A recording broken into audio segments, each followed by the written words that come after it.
Sean bienvenidos y bienvenidas a la clase del día de hoy. Vamos a estar dialogando todo lo concerniente a la existencia de Dios. Es por eso que he titulado esta clase sobre la existencia de Dios. Nosotros ya hemos hecho un recorrido en diversos filósofos que nos han otorgado diversas premisas, diversos argumentos relacionados con la existencia de Dios, y vamos a condensar todo eso y vamos a dar algunos otros argumentos totalmente distintos sobre lo que es la existencia de Dios. Entonces vamos a comenzar. En nuestra primera parte quiero hacer algunas aclaraciones, y estas 5 aclaraciones tienen que ver con, número 1, que Dios es distinto a la religión. No podemos confundir a Dios con el sistema religioso, que es un sistema fundamentado por el hombre, y de hecho la palabra religión significa ese tratar o ese querer el hombre acercarse a Dios a través de sus propios medios. Entonces la religión quiere decir acercarse a Dios a través de nuestros propios medios. En pocas palabras, la institucionalización de la religión se debe a que la religión es el resultado de la obra humana, es el resultado de cómo el hombre se quiere acercar a Dios. En muchas ocasiones, para muchos filósofos, como lo decíamos la clase pasada, como Voltaire, van a decir que la religión entonces, como es obra humana, se puede equivocar. Y como es obra humana, es por ello que ha sido partícipe de violencias, ha sido partícipe de injusticias, ha incluso impuesto algunas normas, entre comillas, morales, que no son acordes al pensamiento y a la moralidad de Dios. Es por eso que Voltaire va a decir que una religión verdadera no va a excluir las otras religiones, una religión verdadera va a tolerar el discurso o va a aceptar el discurso, el diálogo interreligioso, el diálogo con otras religiones, y va a ser humanista. Va a ser una religión que se preocupe por la sociedad, que se preocupe por la humanidad, que se preocupe por hacer las cosas moralmente buenas. La religión debe ser de libre pensamiento. Todos podemos hablar de la religión, todos podemos hablar de lo que creemos quién es Dios. Debe ser tolerante, debe practicar la justicia, no debe ser opresiva. En el caso de que imponga algunas normas, algunas reglas que maltraten a la dignidad del ser humano, no debe haber en ella ni fanatismos, ni despotismo. El despotismo es que algunos creían que tenían unos cargos políticos por ser elegidos por Dios o por pertenecer a una familia religiosa. Y no debe haber violencia contra sus fieles. En pocas palabras, la religión no debe ser excluyente. Y va a decir el deísta que entonces Dios, al ser distinto a la religión, Dios es todo lo contrario a lo que la religión nos dice que es Él. Por eso hay que acceder a Él por vía de la razón. Alguna otra aclaración, y es que Dios es distinto al universo. Cuando nosotros decimos que el universo es Dios, estamos hablando del panteísmo. Y aquí pues vamos a eliminar la creencia panteísta, porque nos vamos a acercar a un Dios como una realidad totalmente distinta a la realidad creada. Dios es el creador, por lo tanto la realidad creada es totalmente distinta a Él. Alguna otra aclaración, y es que nos podemos acercar a Dios por medio de la fe, por medio de la revelación, por medio de lo que Él ha dicho a partir del libro sagrado o a partir de los libros sagrados. ¿Nos podemos acercar a Dios a través de la razón o por medio de la razón? Claro que sí, porque Dios, al ser un ser racional, nos evoca a nosotros que nos elevemos de tal manera que podamos razonar juntamente con Él, que lo podamos pensar y que nos podamos acercar a Él por medio de la contemplación, del razonamiento, de las preguntas y demás. Y por último, la filosofía soporta la idea de Dios. Muchos filósofos llegaron a la conclusión de que debe existir un Dios. Entonces, debemos conocer que la lógica es de vital importancia en el estudio sobre Dios. ¿Y por qué es de vital importancia? Porque la mayoría de los postulados relacionados con la existencia de Dios tienen como base la lógica. Y la lógica es la ciencia encargada del correcto uso del pensamiento y de cómo este pensamiento, a través de proposiciones racionales, tienen un sustento en la realidad. En pocas palabras, el correcto uso del pensamiento y su concordancia con la realidad tiene que ver con la lógica. Por ejemplo, el oro se funde con el calor. Premisa 1.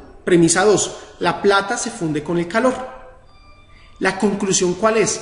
Que todos los metales se funden en el calor o se funden con el calor. Esa es la conclusión. Otra premisa es: todos los hombres son mortales. Sócrates es hombre. La conclusión: Sócrates es mortal. Si nos damos cuenta, estas premisas son ideas que se relacionan con la realidad. Y al relacionarse con la realidad nos damos cuenta que lo que está en nuestro pensamiento concuerda con lo que está allí afuera. Y esa es la importancia de la lógica.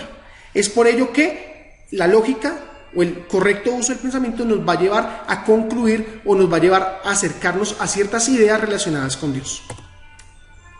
Otra cuestión es que la metafísica es otra ciencia que nos ayuda a entender a Dios. ¿Y por qué? Porque la metafísica es aquella que estudia las ideas contenidas en la realidad. Es decir, la metafísica nos ayuda a entender todo lo que está por encima de lo tangible.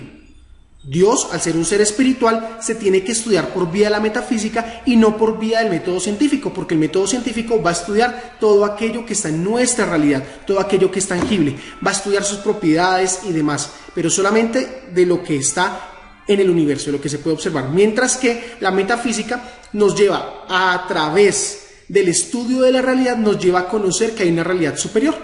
Entonces, el fin de la metafísica es lo superior, es lo que está más allá de lo tangible, y el fin de la ciencia es lo que es tangible. En esta perspectiva, entonces, hay una importancia de la experiencia sensorial. Y cuando hablamos que hay una importancia de la experiencia sensorial, estamos hablando de que el universo mismo nos lleva a pensar en Dios. Porque para llegar a comprobar la existencia de Dios, vamos a partir de la propia experiencia sensorial, es decir, vamos a partir de la misma naturaleza, vamos a partir del mismo universo. Y este universo nos va a llevar a cuestionarnos o a pensar sobre quién contiene toda esta realidad y sobre quién sostiene la existencia absoluta. ¿Por qué existe todo en vez de nada? Porque hay existencia en vez de haber la no existencia. Entonces, si hay existencia es porque alguien provocó esa existencia o alguien tiene una razón suficiente para poder hacer esto que nosotros vemos, para poder hacer existencia. ¿Listo? Pensar en el mundo y en la pregunta sobre la existencia nos evoca a Dios. Es analizar el universo y este universo nos lleva a una causa primera. El analizar el universo nos lleva a que si todo dentro de él tiene causa y efecto, pues la causalidad del universo es un ser incausado que se llama Dios. Por lo tanto, a partir del mundo material podemos llegar al mundo intangible. La materia, el mundo tangible, nos lleva a conocer que hay un ser por encima de ella. Para poder observar el universo podemos encontrar que hay un orden en él. Encontrar que el fundamento de su orden no depende del mismo universo. Y entender que la razón de su orden es un agente externo, que tiene unas características específicas. El universo tiene unas leyes. Esas leyes no dependen del azar, no dependen del mismo universo, sino que dependen de alguien que impuso esas leyes dentro del universo, que es un agente externo a él, un agente distinto al universo. En pocas palabras, vamos a hablar de 4 maneras a las que nos podemos acercar al concepto de Dios. 4 argumentos que avalan nuestra creencia en Dios. La primera es la prueba del movimiento. Todo lo que existe tiene movimiento. El movimiento es diferente al desplazamiento. Cuando hablamos del movimiento, estamos hablando de que las cosas no son y llegan a ser, ¿cierto? Por ejemplo, un recuerdo antes no era, pero cuando ocurre el acto ya empieza a ser. Hay cosas en el universo que llegan a ser, que antes no eran y que luego, a partir de unas interacciones con todos los agentes contingentes o con todo lo que existe en el universo, pueden llegar a ser. En el caso de un bebé, ¿cierto? Se necesitan de unos agentes, que es el óvulo, el espermatozoide, que se unen y luego existen unas interacciones con el medio que permiten que se potencialice y llegue a ser lo que debe ser. Las cosas en el mundo, en el universo, llegan a ser gracias a que son movidas por otras. El universo pudo llegar a ser gracias a que fue movido o actualizado por Dios. Dios potencializó, Dios le otorga la potencia al universo para que el universo llegue a ser, para que el universo esté en ese constante cambio. 2. Las leyes del universo. En el universo hay unas leyes y hay un orden perfecto y hay un orden complejo, y esto se debe a que alguien tuvo que haber impreso ese orden en el universo. Así como cuando nosotros vemos un computador, nos damos cuenta que el computador está programado. Eso se debe a que alguien programó ese computador. Pero para que haya esa programación, se debe a que ese alguien que lo programó debe ser una persona inteligente. Entonces, el que diseñó el universo debe ser un ser racional, un ser inteligente, que le imprimió de orden, de perfección, y le imprimió de esas leyes naturales, esas leyes físicas, biológicas, químicas y demás al universo. ¿Listo? Entonces las cosas no tienen en sí razón de ser. Alguien les da esa razón de ser. Tercera prueba, la inclinación por lo absoluto. Miren, todas las personas en el mundo se inclinan por la verdad, se inclinan por el bien, se inclinan por la felicidad, se inclinan por la belleza, se inclinan por la justicia.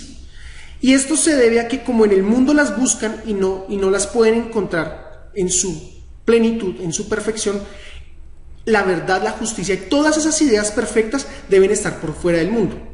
En pocas palabras, en el hombre hay un deseo por buscar y hacer el bien.